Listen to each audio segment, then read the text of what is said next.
Moi, je suis très content d'être là, déjà, parce que vous me permettez de passer la soirée sans mes gosses. Et ça, je vous en remercie. Voilà, je les aime d'amour, mais ils me cassent les couilles, les deux avec la patte patrouille. Très content d'être là. Ceux qui rient, c'est les parents. Voilà, c'est... Pour les autres, j'explique ce qu'est la patte patrouille. C'est un dessin animé avec des chiots. Il y a le chiot pompier, le chiot policier, le chiot éboueur et un gamin de 10 piges qui te gère le chenil. Les gosses adorent ça. Moi, mon papa, j'ai voulu leur faire plaisir à Noël. Je leur ai offert les costumes de la patte patrouille. Depuis, j'ai 2 clébards dans le canapé. Et les mecs sont au taquet. Tu vois, c'était mignon au début. Ils étaient là. Ça léchait les carreaux, tout ça. Quand ils ont commencé à se renifler le trou de balle l'un et l'autre, j'ai dit on arrête. J'ai trop peur de retrouver le grand derrière le petit en train de lui montrer le dominant, le dominé. Oh l'enfer. En plus, j'ai une voisine, elle a, dans le regard, elle a cette espèce d'arrogance qu'ont les meufs qui mangent sans gluten. Elle débarque, tu vois, avec ses baskets Veja et sa combi en jean et ses belles marrantes. Elle est là, genre, ouais, parce qu'elle fait partie de ces meufs qui parlent avec le poignet. Elle est genre, ouais, j'ai pris rendez-vous chez le psy. J'ai décidé de faire diagnostiquer Philémon et Léopoldine.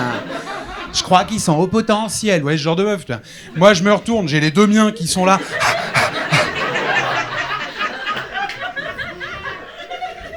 J'en ai discuté avec leur maman. On va économiser le prix du diagnostic. Non mais faut être honnête, quoi. Je sais que les miens ils sont pas au potentiel, quoi. Voir si je devais additionner le potentiel de l'un avec le potentiel de l'autre, on n'est toujours pas sur un haut potentiel à eux deux, en fait. En même temps, les chiens font pas des chats, quoi. Il y a plein de trucs, tu sais, les enfants, ils ont pas peur du conflit, genre ils peuvent se dénoncer, tu sais, 2 secondes après, c'est fini. Dans le train, la dernière fois, j'assiste à une scène, il y a un père, son fils, il dit « Ah papa, Gustave, il m'a tiré les cheveux !» Tu sais, genre, classique des enfants. Et le père, genre, je pense qu'il était à bout, il dit « Bon, tous les deux, vous êtes punis, là. Toi, parce que t'as tiré les cheveux. Toi, parce que t'as dénoncé. » Et là, je me dis « Waouh, on a affaire à un mafieux. » Il lui apprend la loi du silence. Écoute-moi bien, Timothée. On ne trahit pas la famille. Je me dis, étonnant comme manière de faire, mais pourquoi pas. Le conflit en attendant était réglé. Voilà, c'était tous les 2 punis. Et après, ceci dit, je juge pas dans le train. Je juge pas parce que c'est facile dans un train. C'est vrai, on est tenté de juger. Il l'éduque bien, il l'éduque mal. Maintenant que je suis parent, je me dis, quand je prends le train, je suis stressée. Je sais que je vais être jugée. Maintenant, je rentre dans le train comme dans une pièce de théâtre. Nathalie, la mère parfaite, acte 1, scène 1. Et là, je dis tout haut, tout ce que je fais. Alors, j'ai pris plein de jouets pour qu'on joue en silence. Ça ne te plaît pas ? J'en ai d'autres.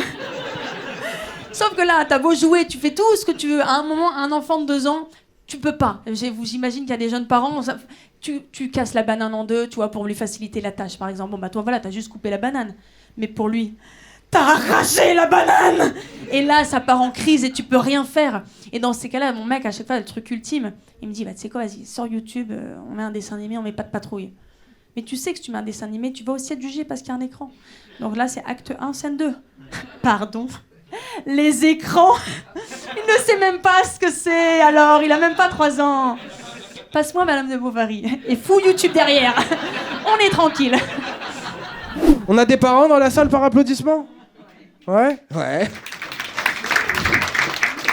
Alors j'ai un truc, je demande ça parce que j'ai revu une photo de moi quand j'étais petit. Et je sais pas si mes parents, ils avaient pas d'argent, ou s'ils avaient pas de goût, mais comment j'étais habillé, mon frère ? Un cracheur de feu, ça avait pas de sens, frérot. J'avais un pull jaune fluo, frère. De loin, tu crois c'est Lacoste, tu te rapproches, tu vois, c'est La Poste, tu fais, mais c'est quoi ça ? Ma mère, elle m'a accouché dans une friperie, mon frère.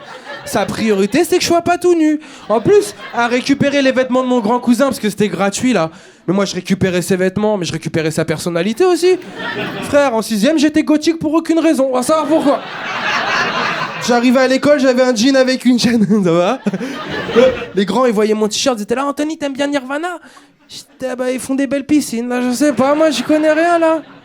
Mais ça a développé ma répartie d'être mal habillé. Ça a développé ma répartie parce que je me faisais intimider pour ça. Mais comme eux, ils étaient bien habillés, fallait que j'aille sur des trucs un peu plus, tu vois. J'étais là, Anthony, t'es mal habillé. Moi, j'étais là, Kevin, ta mère est alcoolique. Bam, pa, pa, pa, pa, pa, pa. Pa. Il est fou, lui. Tu vois, durant l'année, fallait que je change, fallait que j'invente des nouveaux trucs. Kevin, il revenait, Anthony, t'es mal habillé. Je fais ta Kevin, ton père il est gay. C'est pour ça que ta mère elle est alcoolique. Bam.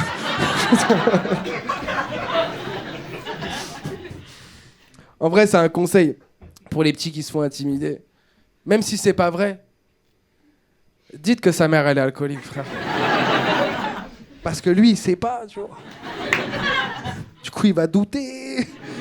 Il va lui parler, il va être la mascale et bourré, là. Je comprends pas, c'est quoi le...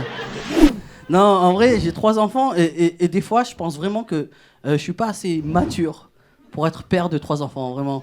Vraiment, moi, j'ai 2 garçons, ils ont 1 an d'écart, 4 et 3 ans, et toute la journée, ils se bagarrent. Toute la journée, ils se battent entre eux, et moi, évidemment, je les sépare, tu vois. Mais en vrai, je veux un vainqueur, tu vois. Ça veut dire qu'aux yeux des gens, je suis juste un bon père de famille qui sépare ses enfants, mais au fond de moi, il y a un arbitre de MMA hyper frustré, tu vois. Je suis là, mais lâche ton frère, lâche ton frère. Et en vrai, ce que j'ai envie de dire, c'est une très jolie clé de bras, ça, mon grand. Bravo. Et je vais vous laisser sur ça. Merci de m'avoir écouté.